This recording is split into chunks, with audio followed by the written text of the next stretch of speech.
आज से कुछ 100 साल पहले इंसान के लिए पृथ्वी ही पूरी दुनिया थी। उस समय लोगों का यही मानना था कि ब्रह्मांड को भगवान ने बनाया है और सौर मंडल के सभी आकाशीय पिंड सूरज के नहीं बल्कि धरती के चक्कर लगाते हैं। यहाँ तक कि स्वयं सूर्य भी पृथ्वी का ही चक्कर लगाता है। पर जैसे जैसे विज्ञान ने तरक्की की, कई वैज्ञानिकों ने दुनिया को बताया कि पृथ्वी नहीं बल्कि हमारे सौरमंडल का केंद्र सूर्य है। इसके चारों ओर पृथ्वी के अलावा कई और ग्रह चक्कर लगाते हैं। इसके बाद जैसे जैसे वैज्ञानिकों ने ब्रह्मांड को अपने टेलीस्कोप के जरिए देखना शुरू किया, तब उन्हें समझ आया कि ब्रह्मांड उनकी सोच से बहुत बड़ा है। जहाँ पृथ्वी कोई खास ग्रह नहीं बल्कि हमारी मिल्की वे आकाश गंगा में तैरते अरबों ग्रहों में से एक है। और ऐसे ही खरबों आकाश गंगा इस अनंत ब्रह्मांड में ऐसे ही घूम रही है। इसका ना तो कोई अंत है और न ही कोई केंद्र। वैज्ञानिकों की ये सिर्फ तर्क ही नहीं है बल्कि उनके पास इन सब चीजों के सबूत भी हैं। इसके बाद तो दोस्तों बात पर भी सवाल उठने लगी, क्या सच में इस ब्रह्मांड को भगवान ने बनाया है? और अगर हाँ तो फिर भगवान को किसने बनाया होगा?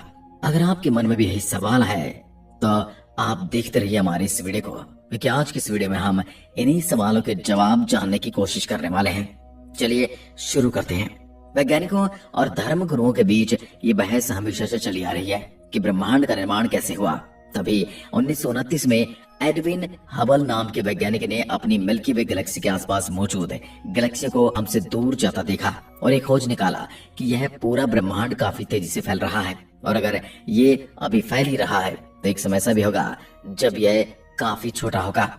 जिसके बाद गणित की कैलकुलेशन की गई, पता चला कि आज से करीब 13.8 अरब साल पहले ब्रह्मांड का कोई वजूद ही नहीं था।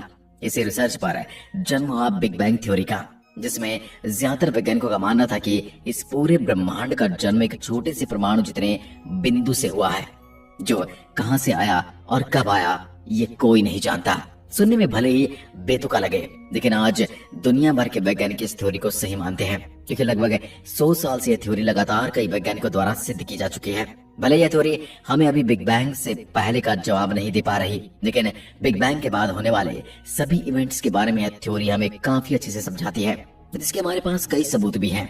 जिसमें सबसे बड़ा सबूत तो यह कि कॉस्मिक माइक्रोवेव बैकग्राउंड रेडिएशन, जिसे CMBR भी कहा जाता है। CMBR ब्रह्मांड के जन्म के कुछ लाख साल बाद ठंडे हुए हाइड्रोजन प्लाज्मा से निकलने वाले सबसे पहला प्रकाश है, जो हमें आज भी पूरे ब्रह्मांड में चारों ओर इंफ्रारेड टेलीस्कोप की मदद से देखने को मिलता है।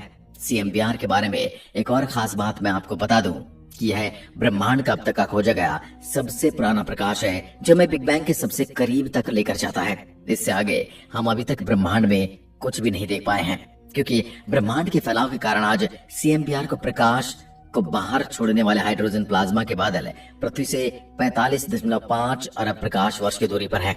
इसलिए हम हमारे ऑब्जर्वेबल यूनिवर्स की त्रिज्या यानी रेडियस को 45.5 अरब कहते हैं। चलिए अब अपने सवाल पर वापस आते हैं। तो ऐसा कि हमने कहा कि बिग बैंग थ्योरी के अनुसार इस ब्रह्मांड का निर्माण कुछ नहीं से हुआ है। इसका फैलाव के पीछे भी एक तरह की खास प्रोग्रेस है, जिसे वैज्ञानिकों ने कॉस्मिक इन्फ्लेशन नाम दिया है। और यह प्रोसेस ब्रह्मांड के अस्तित्व में आने पर 1 सेकंड के ट्रिलियनवे हिस्से से भी शुरू हुआ था। अगर एक्यूरेट कहूं तो सेकंड के 10 की पावर -36 हिस्से, जो केवल सेकंड के 10 की पावर -32 हिस्से तक चला। लेकिन इस सेकंड के छोटे से हिस्से में जो सिंगुलरिटी कुछ नहीं से अस्तित्व में आई थी, वह एक परमाणु के आकार से बढ़कर कॉस्मिक आकाश तक पहुंच गई। यानी इतने छोटे से इस समय में ही लगभग इस पूरे ब्रह्मांड का निर्माण हो गया। अब यह प्रोसेस क्यों हुआ या फिर कैसे हुआ, इसके पीछे वैज्ञानिकों को कुछ भी नहीं पता है। लेकिन इस प्रोसेस के खत्म होने पर ब्रह्मांड अपना लगभग आकार पूरा ले चुका था और अब वह प्रकाश की रफ्तार से और भी बढ़ता जा रहा था। जिसके बाद मौजूद प्योर एनर्जी अब धीरे धीरे ठंडी होने लगी थी, जिससे इस एनर्जी ने प्लाज्मा का निर्माण किया। जिसके कुछ और समय बाद इस प्लाज्मा के भी ठंडा होने से इलेक्ट्रॉन, प्रोटॉन, न्यूट्रॉन जैसे परमाणु पार्टिकल्स का निर्माण हुआ और धीरे धीरे इन्हें भी पूरी तरह से एक परमाणु का रूप ले लिया। शुरुआत में इस पूरे ब्रह्मांड में केवल हाइड्रोजन और कुछ मात्रा में हीलियम का निर्माण हुआ, लेकिन बाद में ग्रेविटी ने अपना काम शुरू किया और धीरे धीरे ये सभी परमाणु एक दूसरे के करीब आने लगे, जिससे बड़े बड़े तारों, ग्रहों और फिर आकाश गंगाओं का निर्माण आरंभ हुआ। और कुछ अरब साल बाद ये ब्रह्मांड बिल्कुल उसी तरह का बन गया जैसा हम आज इसे अपने आसपास देखते हैं। और यह सब कुछ हमें बिग बैंग थ्योरी से ही पता चला है। पर जैसे कि मैंने अभी थोड़ी देर पहले कहा था कि ये थ्योरी हमें ब्रह्मांड के जन्म के बाद होने वाले सभी प्रोसेस के बारे में बताती है, लेकिन ब्रह्मांड का जन्म कैसे हुआ और इससे पहले क्या था, इसके बारे में यह थ्योरी हमें कुछ भी नहीं बताती। इसका एक कारण ये भी है क्योंकि ब्रह्मांड के जन्म से पहले समय और भौतिकी के नियमों का कोई भी अस्तित्व ही नहीं था। इसलिए हमारी सोच, समझ और टेक्नोलॉजी उससे आगे शायद कभी देख भी नहीं पाएगी। लेकिन यहाँ भी कई वैज्ञानिकों ने हार नहीं मानी और ब्रह्मांड के जन्म से पहले और उसके जन्म के बारे में कई अलग अलग थ्योरीज और हाइपोथेसिस दे दी, जिनका कोई सबूत तो नहीं है, लेकिन इनसे इनकार करना या फिर इन्हें गलत कहने का भी हमारे पास कोई सबूत नहीं है। तो चलिए जानते हैं इनके बारे में।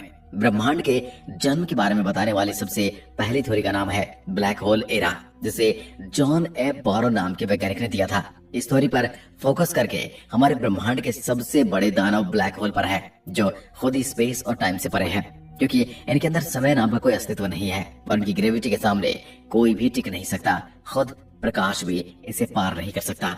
इसलिए इस थ्योरी के मुताबिक जिस तरह हमारे ब्रह्मांड का आकार बढ़ता जा रहा है, उसी तरह इस ब्रह्मांड में मौजूद ब्लैक होल भी लगातार अपने आसपास के तारों, ग्रहों और आकाश गंगाओं को निगलकर अपना आकार बढ़ा रहे हैं, जिसके कारण एक समय ऐसा आएगा जब इस पूरे ब्रह्मांड में कोई तारा या आकाश गंगा नहीं बल्कि केवल कुछ ब्लैक होल ही बचेंगे और बाद में ये भी आपस में टकराने लगेंगे, जिससे केवल अंत में एक ब्लैक होल ही बचेगा, जिससे अंदर आप, मैं, पृथ्वी और पूरी आकाश गंगाओं एक साथ समय और पूरा ब्रह्मांड मौजूद होगा। यानी इस पूरे ब्रह्मांड की सभी एनर्जी प्योर फॉर्म में इसके सिंगुलरिटी के अंदर होंगे। इसमें दोबारा से एक धमाका होगा और इससे फिर दोबारा समय और एक नए ब्रह्मांड का निर्माण होगा, जहां यह सभी प्रोसेस दोबारा से स्टार्ट होंगे। नए नए तारे, आकाश गंगाएं और ग्रह बनेंगे, जिनमें से शायद कुछ पर आज की तरह जीवन भी होगा।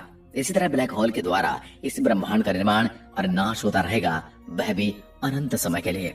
इस थ्योरी के बारे में पढ़ते वक्त मुझे भगवान श्री कृष्ण की याद आ गई, क्योंकि उन्होंने भी गीता में यही कहा था कि ये पूरी दुनिया का अनंत चक्र मौजूद है, जहां लगातार अंत और निर्माण होता रहता है।